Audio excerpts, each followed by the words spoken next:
Good morning, everyone. Welcome to the February 2013 edition of VolunteerMatch Solutions Best Practice Network webinar series, Delivering Business Value from Corporate Citizenship. I'm Lauren Wagner from VolunteerMatch, and I'm going to be facilitating the session today. We have two great speakers joining us. First, we're going to hear from Katherine Smith. Katherine is the Executive Director of the Boston College Center for Corporate Citizenship. She'll be sharing with us some findings and highlights from the 2012 State of Corporate Citizenship Report, which is the Center's fifth biennial survey of the attitudes and commitments of business executives regarding corporate citizenship. We'll also be hearing from Tabatha Stephens. Tabatha is the Manager of Corporate Contributions and Volunteers at FedEx. She'll be sharing with us how FedEx's approach to corporate citizenship exemplifies some of the best practice findings from the Center's State of Corporate Citizenship research. So just a few housekeeping items before we get started. We're going to be having a Q&A session at the end of the session today. So a few ways that you can ask questions is by typing your question into the box on the right side of your screen, or you can also submit them via Twitter to VM_solutions by using the hashtag VMVPN.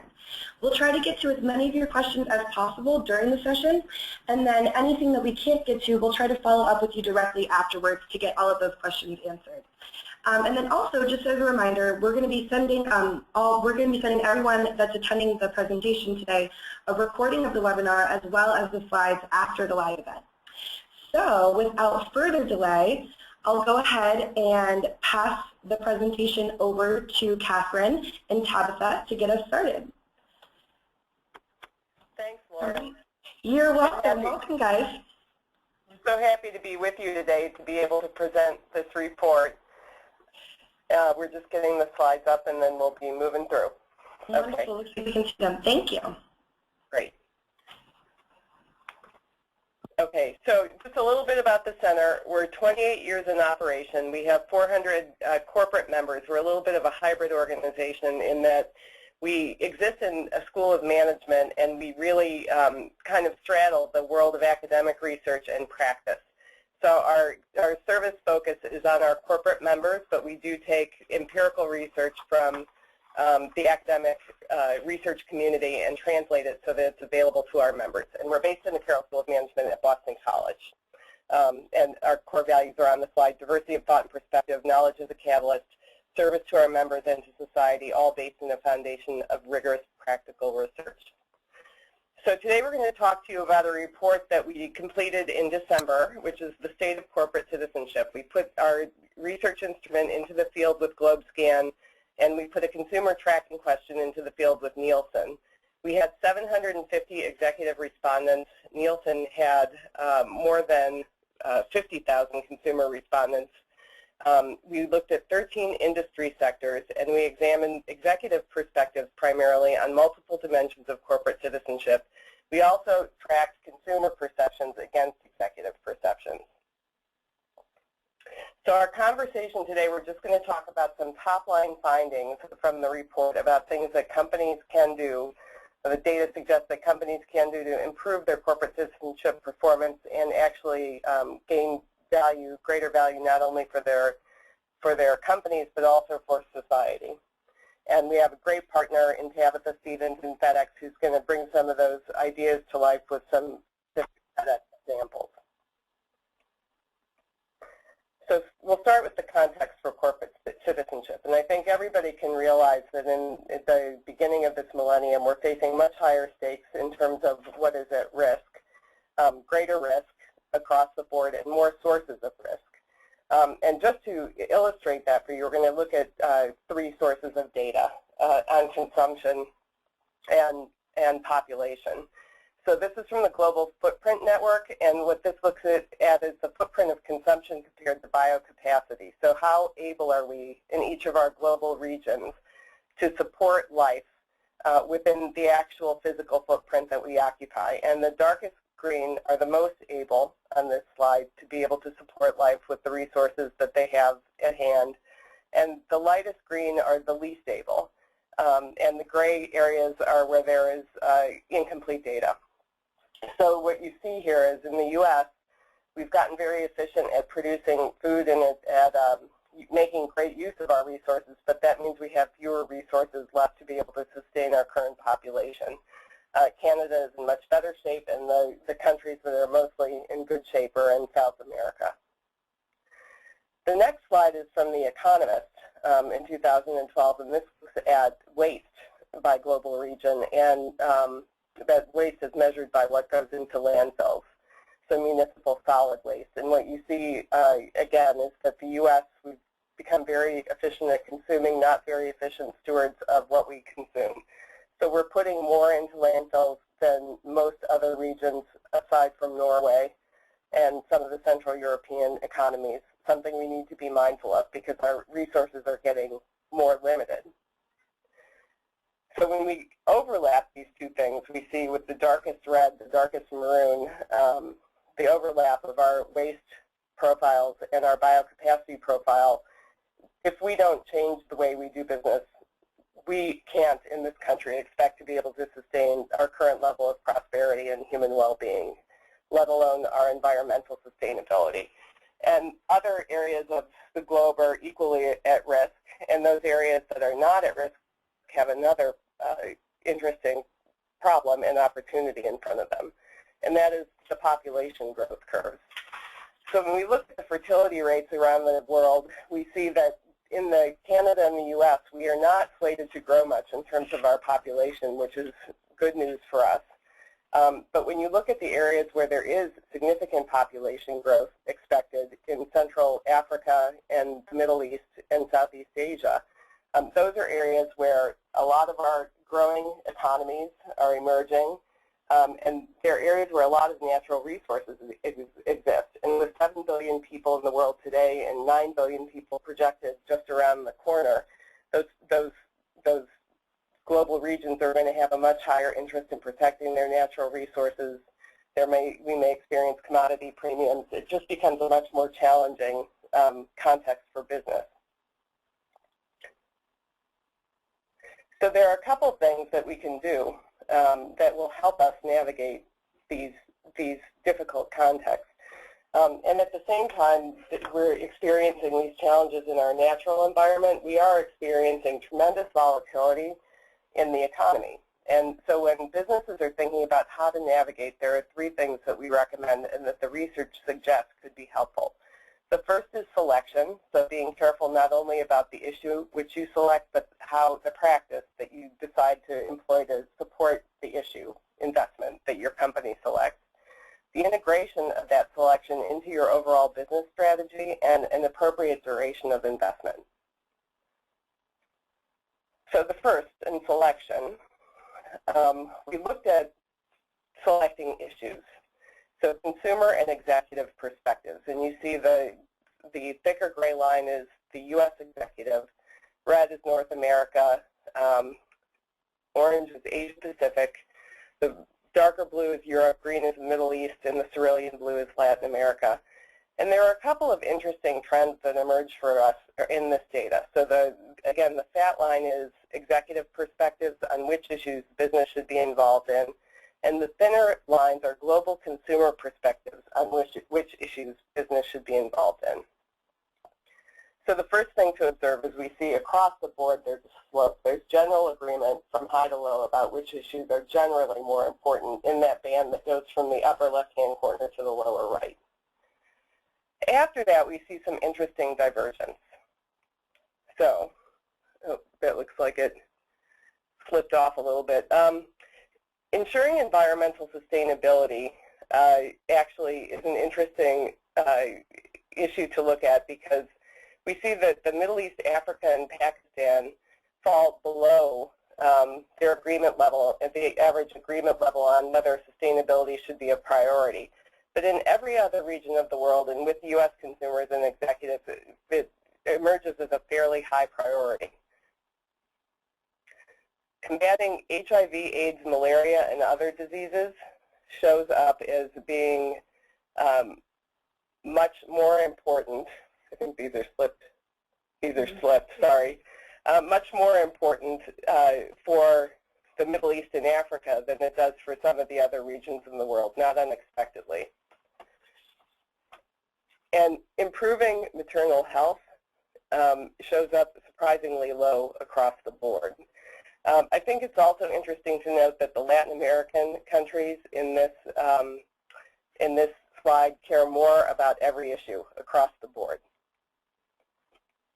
So then the other thing we look at is what behaviors, what activities can corporations engage in that will actually deliver value to the business.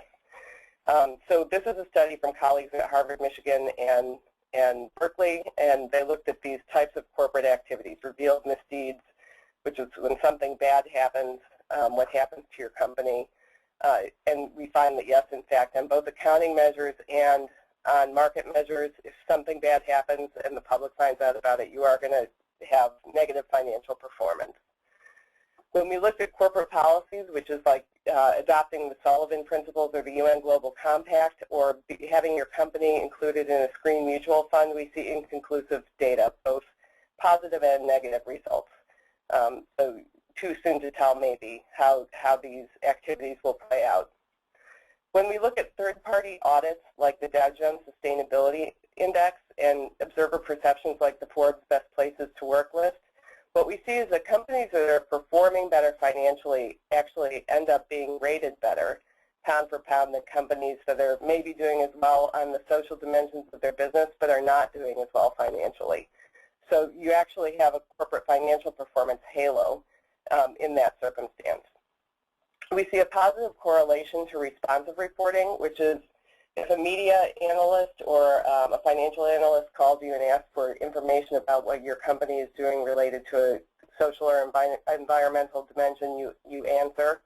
And philanthropy, which is most companies that are performing well financially do engage in philanthropy. And then we see a positive effect, social performance to financial performance, when companies improve their environmental performance and when they increase their proactive reporting. So in answer to the question, does it pay to be good, it doesn't hurt. Interesting to note, this was a meta-analysis of 251 empirical studies. And even in those studies where they were looking to see that there was a negative effect from social investment, there was none found. So in no instance in any of the 251 studies did they find any negative effect to a company's value from investing in social issues or environmental issues. Another finding worth mentioning here is that they found proactive reporting, which would include a social report, but which includes also more proactive media communications about your company's investments, is actually very important. And companies tend to defer to sometimes their NGO partners in communicating about their good works. The study found that if companies don't take control of their communications plan, they don't derive as much benefit. So looking at selection, we think FedEx is a great example of a company that uses its core competence to create good in the world. And I'm going to turn it over to Tabatha to talk about that for a bit. Thanks, Catherine. Hello, everyone. I'm excited to be a part of this conversation today and very pleased that the Center asked FedEx to participate. The slide that you guys are looking at is from this past November. Bloomberg, the National Conference on Citizenship and Points of Light, released a ranking of S&P 500 companies that best use their time, talents, and resources to improve the quality of life in the communities where they do business. The list is called the Civic 150, and FedEx was very honored to be included on the inaugural list. We ranked as number 12 alongside, companies that are long revered for their citizenship programs like IBM, Citigroup, GE, and Target. The companies were evaluated on 7 specific metrics like measurement and strategy, leadership, community partnerships, transparency, etc. And we believe one reason why FedEx was ranked on this list is because we've been able to effectively use our company's strengths in our philanthropic work, and I know this is what Catherine just mentioned. At FedEx, most of you are familiar with our business. Our core competencies are transportation and logistics, and we focus on 3 core philanthropic areas that align with these business strengths. The areas are emergency and disaster relief, road and pedestrian safety, and environmental sustainability. And all 3 of these areas were selected based on our core capabilities. And I'm going to talk in detail about emergency and disaster, but I want to give you an overview of why we selected pedestrian safety and environmental sustainability. First, for road and pedestrian safety, if you think about it, it makes an awful lot of sense. We have over 90,000 FedEx trucks on the road each day, so you can understand why road safety is important to us. We are very safety-oriented internally for our own drivers, and we want the people that we share the road with to also practice safe behaviors. That's why we partnered with Safe Kids 12 years ago to create a signature program called Walk This Way, which teaches drivers and children about safe behaviors and helps to create safer, more walkable communities. And we believe this translates to our business's bottom line because it helps to contribute to lower traffic accidents. The next area is environmental sustainability.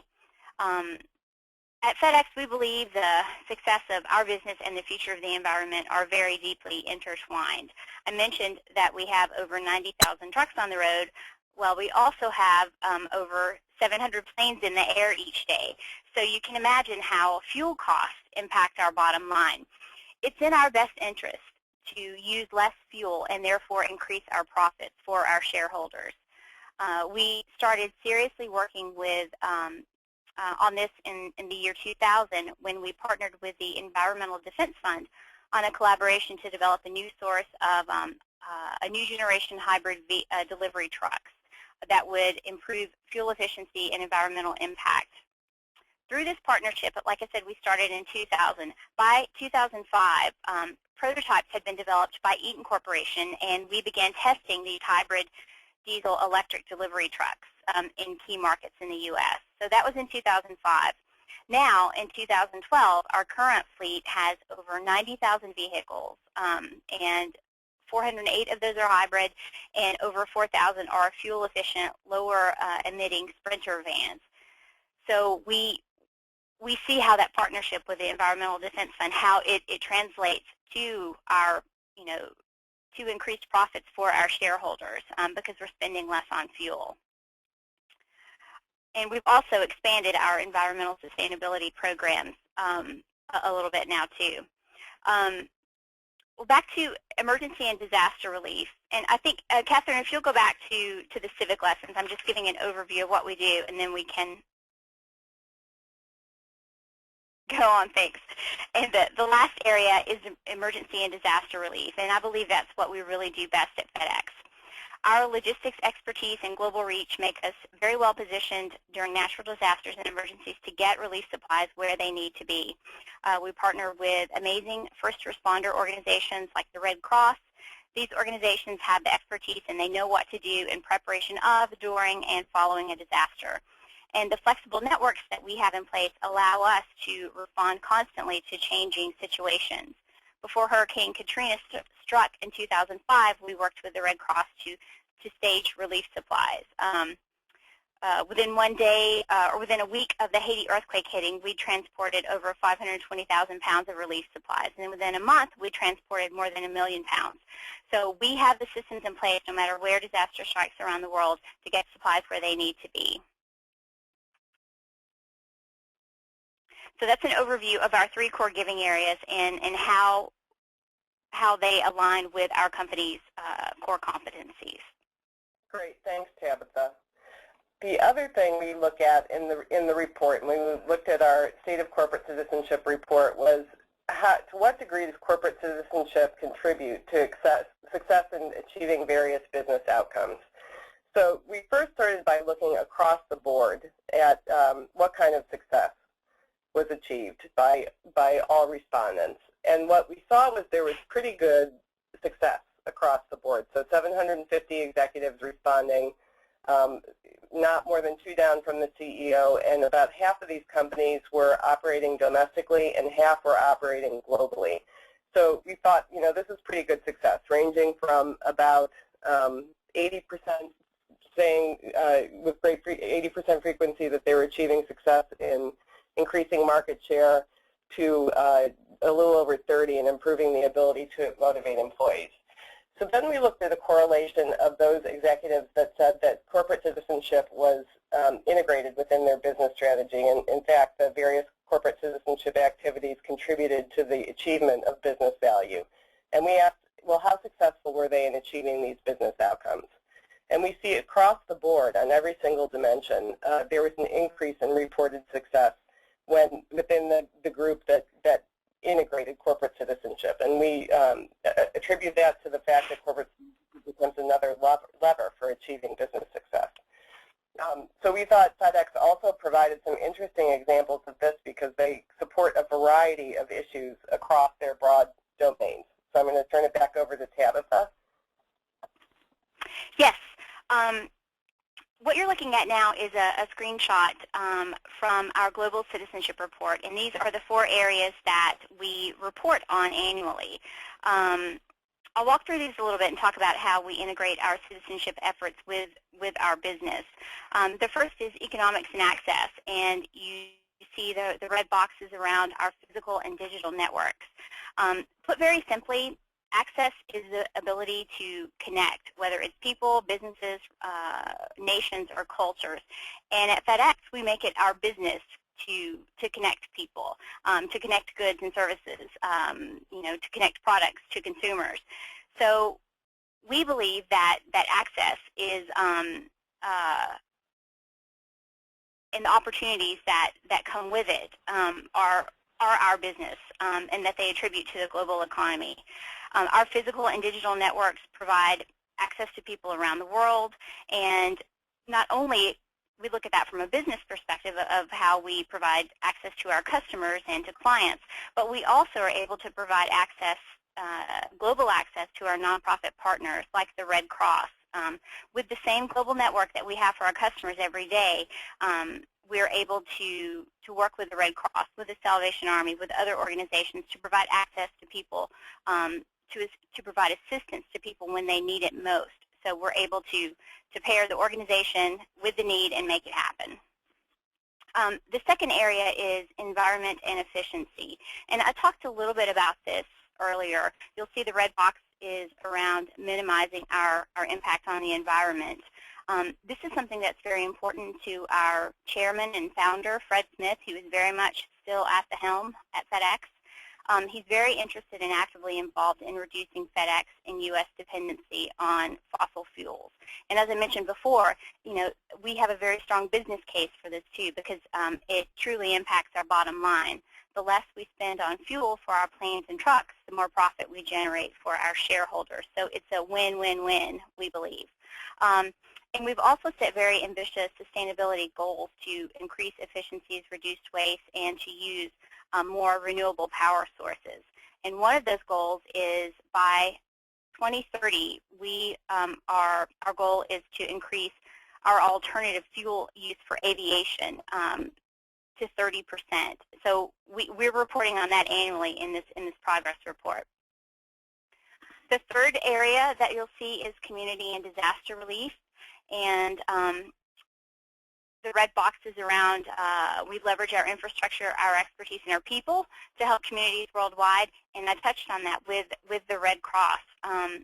Disaster relief, or the work that we do with them, allows us to get aid to people wherever they are throughout the world. So our system is in place and ready to go when disaster strikes.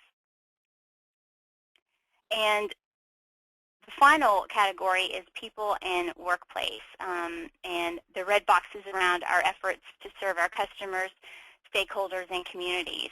And at FedEx, we have a philosophy called PSP, People, Service, Profit. The idea is that if you treat your people well, they will provide good service to your customers, and your business will thrive. So if you're providing good service to your customers, then the profits are going to grow. And this philosophy has really created an amazing workplace culture where it's just second nature to our employees to volunteer and give back.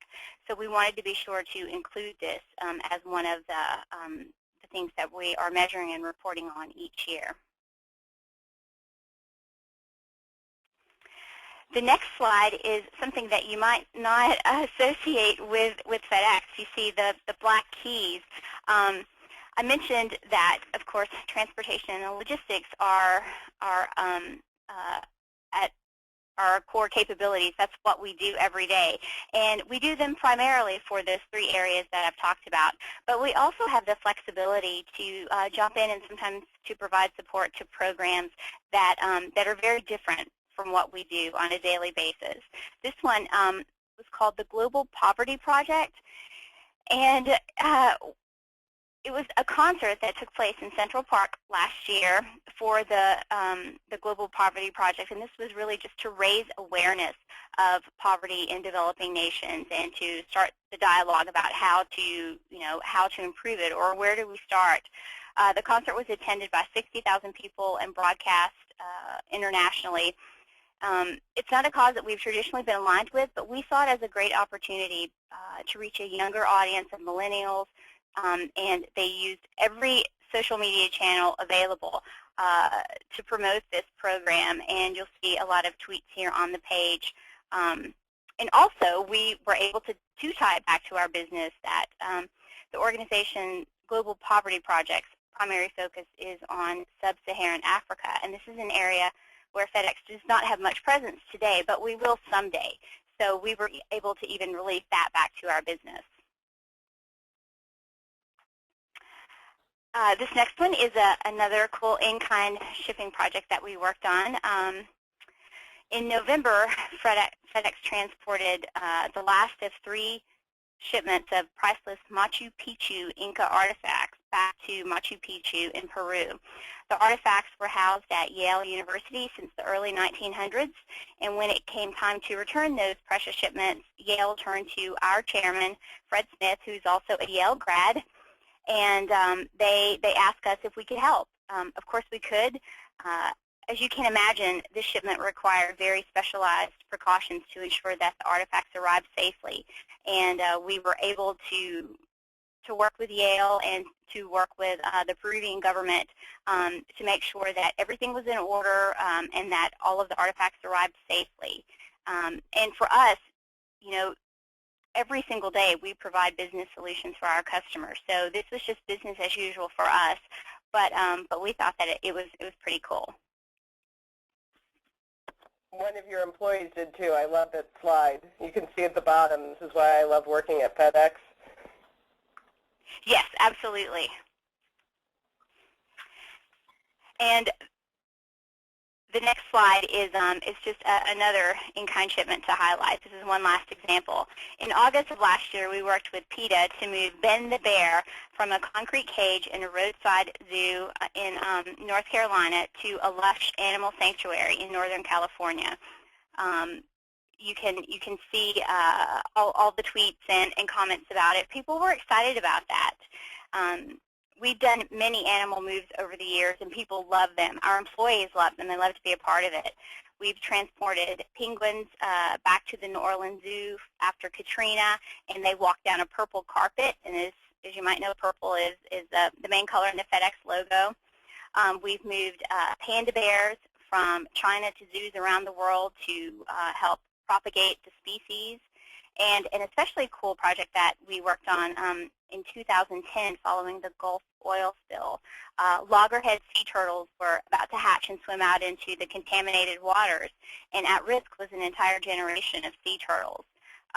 We were approached by the National Fish and Wildlife Foundation to ask if we could transport the eggs from the beaches near Panama City, Florida, over to Cape Canaveral on the Atlantic side of Florida. And we were able to do that. We worked to provide these specially outfitted, temperature-controlled FedEx trucks that carried these really delicate turtle eggs over to Cape Canaveral. We transported about 30,000 eggs, and almost 15,000 of them produced live hatchlings, which is a success rate a little bit higher than what they would have seen in the wild. So for us, these are great stories to highlight, what we do as a company, but for really good causes. And as Katherine mentioned, our team members love to be a part of it. Our customers love to be a part of it. And these projects allow us to reach out and make connections to people who have a little different perspective and concern than folks who might follow our more traditional CSR programs.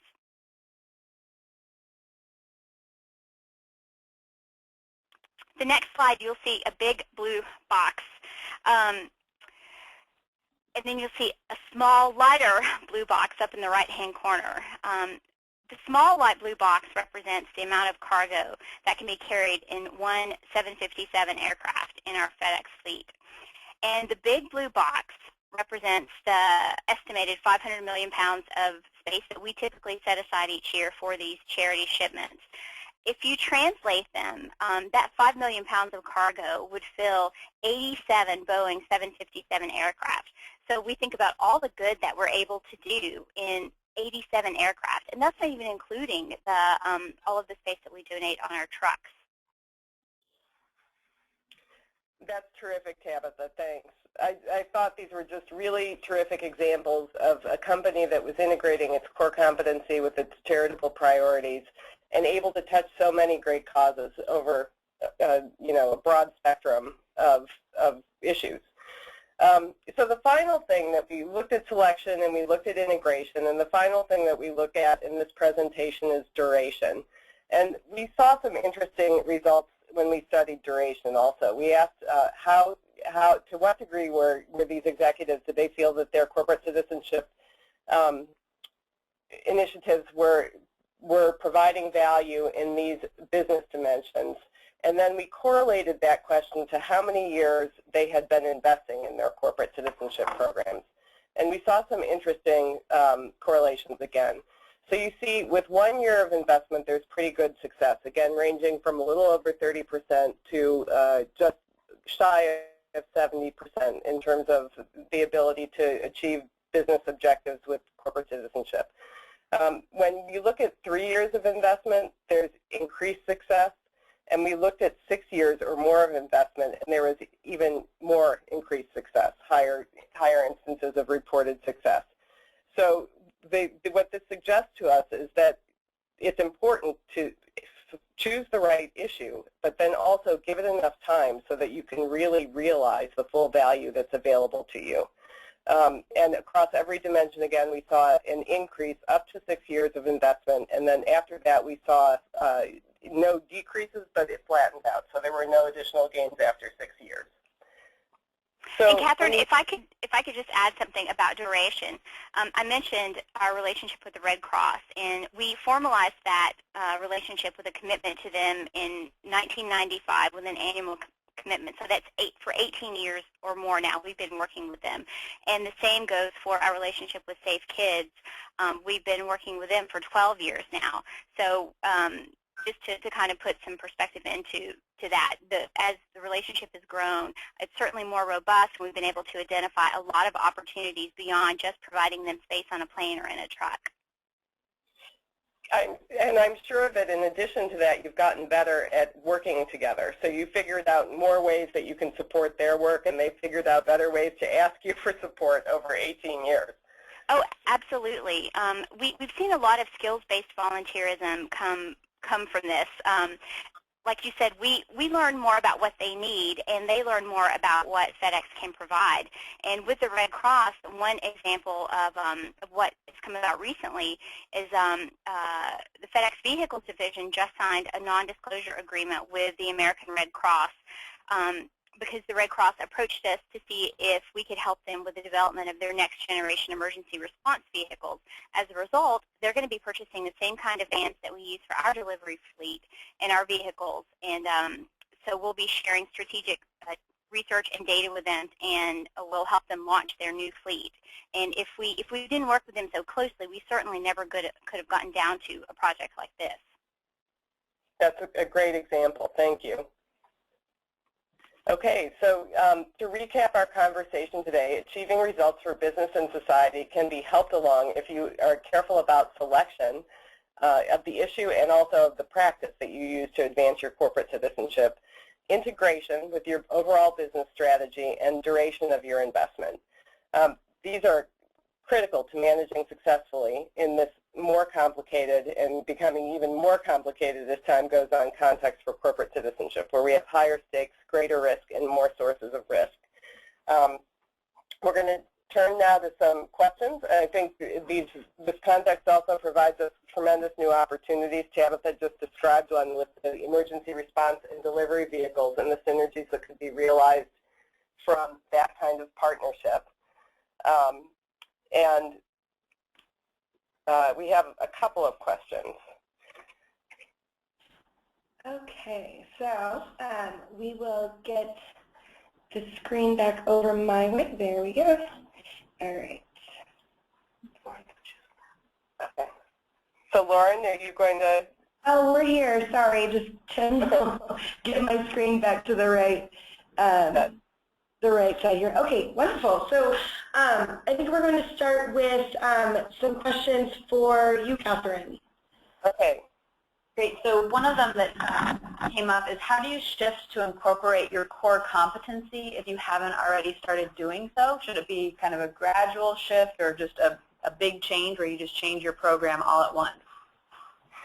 In general, I think it's always a good idea to go slow and to think about a pilot program that you can then expand and amplify into a larger program. And there are a couple of reasons for that.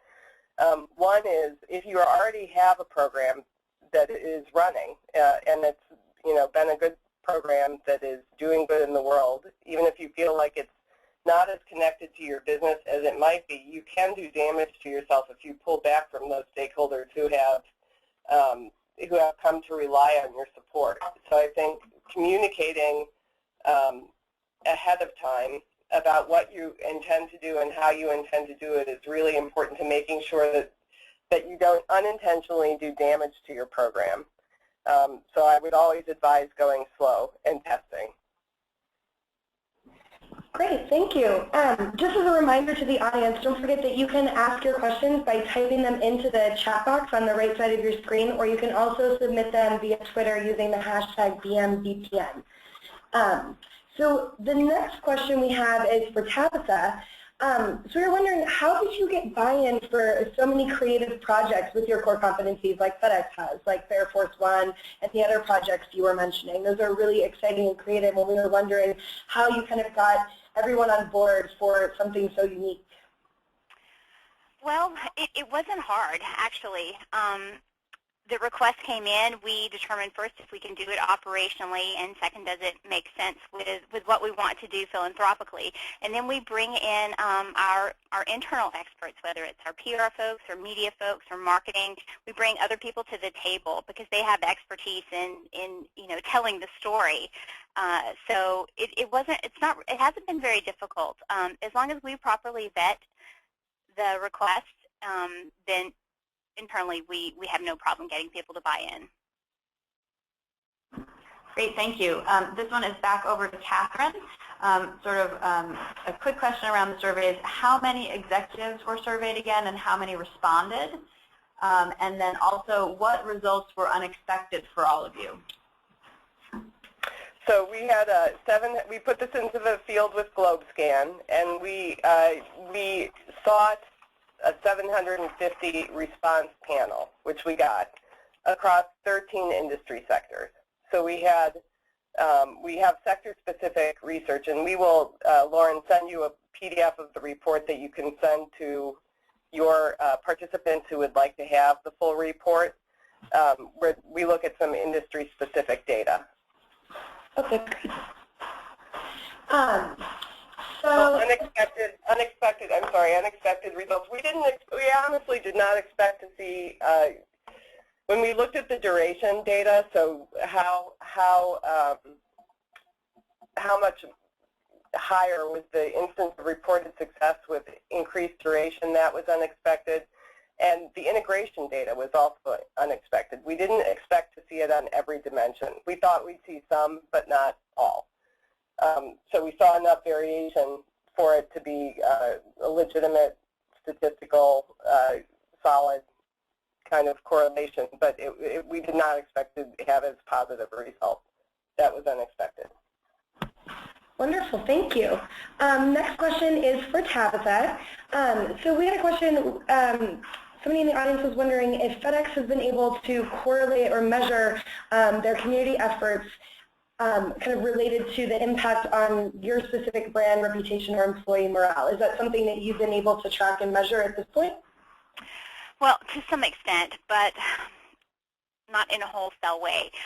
We do surveys internally with our team members, and we found, by and large, they are very supportive of the programs that we participate in, and they like working for a company who gives back.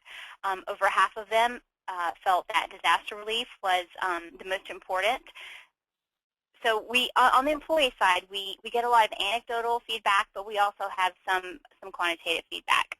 And externally, I think we look at things like reputation rankings and lists. The Civic 150 slide that was featured in this presentation, best places to work, or other reputation surveys. Great, thank you. This one is back to Katherine.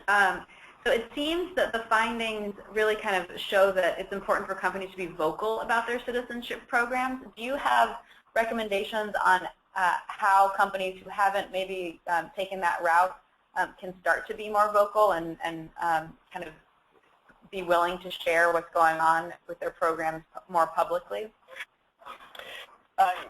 Sure. In general, I think just being transparent is more and more of an expected practice. So when you look at the Global 250 now, 95% of those companies are producing social reports, and I think the majority of those are actually GRI reports.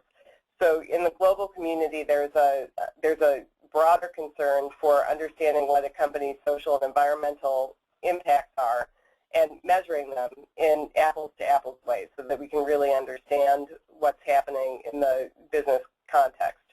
So I would say a social report is a great way to start, and also just communicating the good that comes out of your programs. I think FedEx does a tremendous job of telling its story around disaster relief.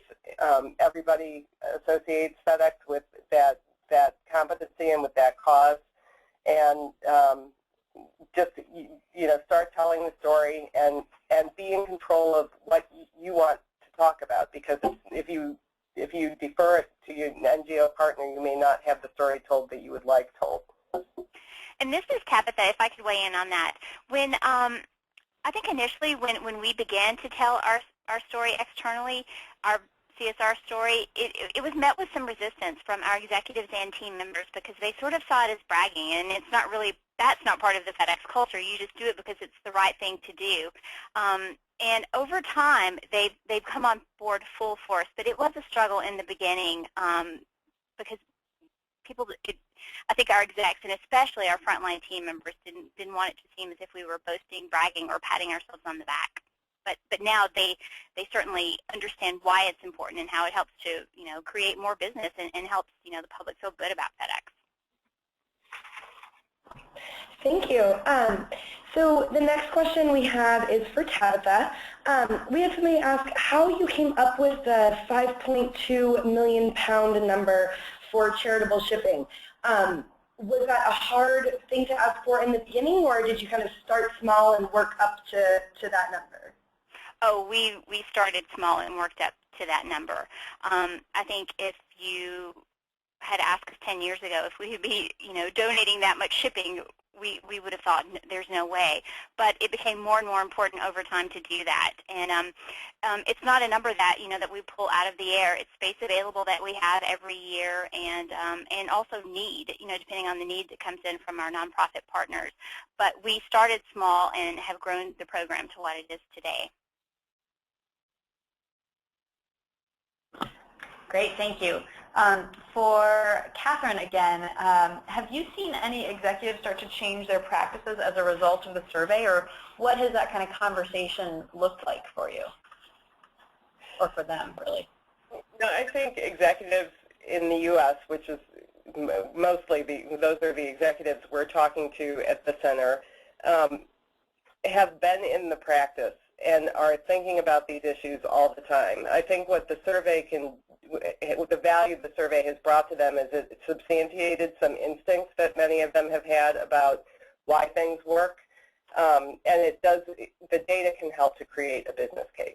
So people do respond to stories, but they also want the stories to be supported by facts, and they're influenced by other people who are like them. So if you are going into an executive meeting and you have to make a case for why your company should be investing in an environmental or social cause, and you can say, look, you know, this is a pervasive view of 750 other executives who are working in mid and large cap companies. Here's what the practice looks like. I think it's an easier kind of entry into that space than if you were a pioneer sometimes at the frontier or at the vanguard. Great, thank you. Next question is for Tabatha. So this is kind of a chicken or the egg question. So with your experience at FedEx, is it better for companies to start with integrating their corporate citizenship into their business by starting with what their core business strengths are and then finding a cause that they can support with those, or by starting with the cause that your company most cares about and then integrating into that cause kind of what pieces of your business can help to support it? I think you can do a little of both, but to me the more important piece is what do you do as a company? You know, what goods, services, products do you provide? So you look at what you do and find nonprofit partners who have needs that fit into that business model. It can go a little bit of the other way if something is really important to you. You know, your team members or management, you know, will probably find a way to support it. But I think if first you really need to look at what you do. I'll jump in on that also. We have a bunch of recent research in the Academy on cause relationship to brands and how consumers perceive that. And we see that what the research shows is that consumers have to feel like there's a logical connection of the cause to the company. And there has to be a long enough duration of commitment that they feel like the commitment is authentic. And there has to be a change proposed in the cause that feels attainable. So those three dimensions, you know, an attainable goal, a cause that connects to the business in a logical way, so you know, clearly FedEx does, and a long enough commitment on the part of the company so that they feel like there's a real authentic philanthropic motivation, all will improve the reputational and intent to purchase measures for companies.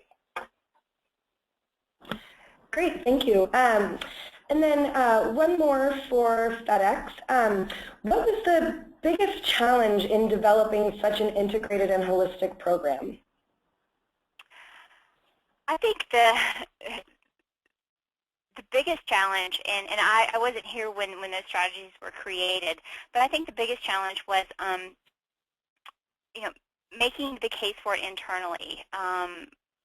We had to have a rock solid, you know, case as to why we needed to be involved with those causes and those organizations in those focus areas. So I think once we were able to do that, we were able to move the executives and decision makers. Wonderful, thank you. Well, thank you, everybody. This was such an interesting presentation and a great conversation and question and answer session here at the end. So what we'll be doing is, you know, as more questions come in, if, you know, anybody has something that comes up after the presentation that they're curious about, you can always send them to us and we can pose the questions to either Katherine or Tabatha after the fact. So just to kind of wrap things up here, again, thank you everybody for joining us. As a reminder to everybody on the line, we're going to be distributing a link to the recording of today's session along with a copy of the presentation, and then as Katherine said, also the study from the Boston College Center for Corporate Citizenship. So everybody has all the materials afterwards. To stay up to date on upcoming events, news, and trends, I would encourage everybody to visit our newly redesigned Volunteering is CSR blog, and also follow us on Twitter at @VM_solutions.